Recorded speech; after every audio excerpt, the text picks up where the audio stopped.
This is John Friedman again. I hope you've watched the other videos.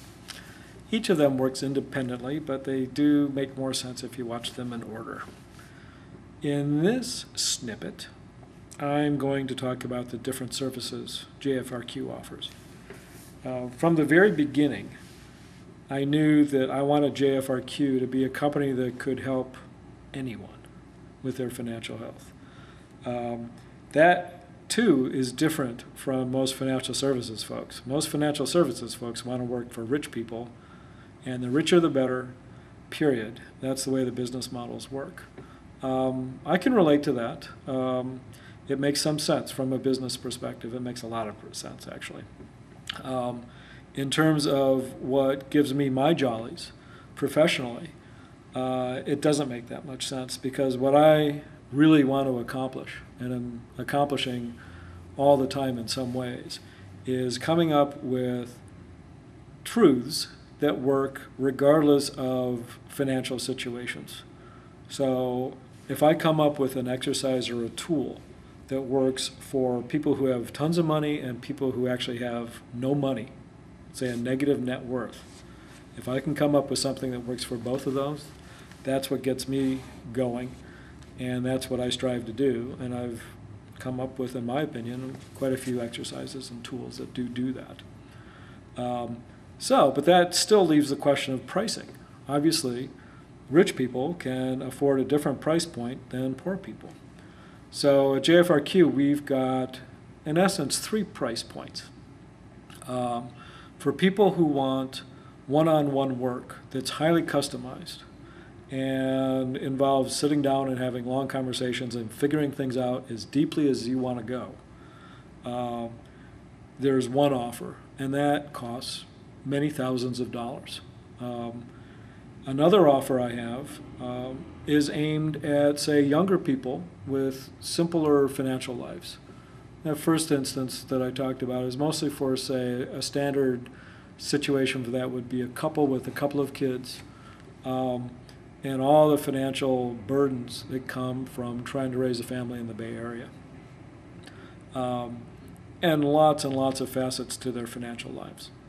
A notch down from that, in terms of cost and in terms of customization, is something that is aimed mostly at, say, younger people who don't have that complexity in their life.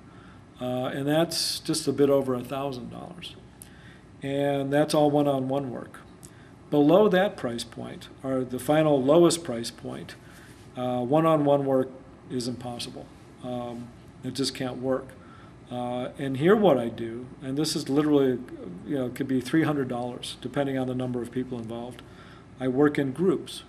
And that means that we cannot talk about a lot of things in detail. Most people don't want to talk about their financial life at the numeric, detailed level in front of even friends, let alone strangers. In fact, some people might be more comfortable in front of strangers. But that's the quid pro quo. So it's not customized, but the learnings that I've gathered over the years can still have a lot of impact on people in the group setting. So here we might do the exercises that I normally do one-on-one with people, where somebody does the exercise and then we talk about it. In the group setting, they do the exercise, and to the extent they want to talk about it in the group setting, they can. But for the most part, people don't want to do that, and so they do the exercise, and later on, if they want, they can meet with me one-on-one. So those are the main price points, many thousands of dollars for people with complex financial lives and serious financial obligations coming at them. And so everything's in scale. To spend a lot of time and energy and dollars on improving your financial health one-on-one with me makes a lot of sense.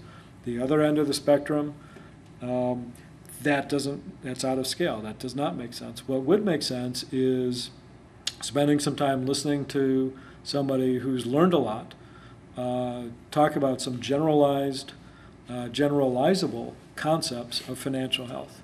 And then in between is something that appeals to people who don't want to work in a group, don't want to have this full-blown experience and want something in between, just to kind of get their bearings. So just to be really stereotypical here, the full-blown might be people in their 40s, excuse me, lots of obligations, close enough that they can kind of see over the horizon that they're either on track for retirement or not.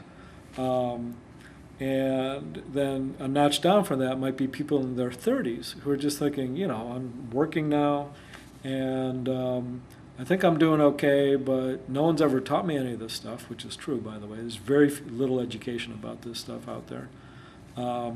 And then totally at the other end, or at the group level, would be people who simply want to start getting a taste for what it sounds like and what it feels like to start thinking about financial health in all of its many facets.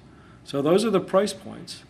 And as always, feel free to call 415-642-6206 or to write to info@jfrq.com, and we can answer any questions.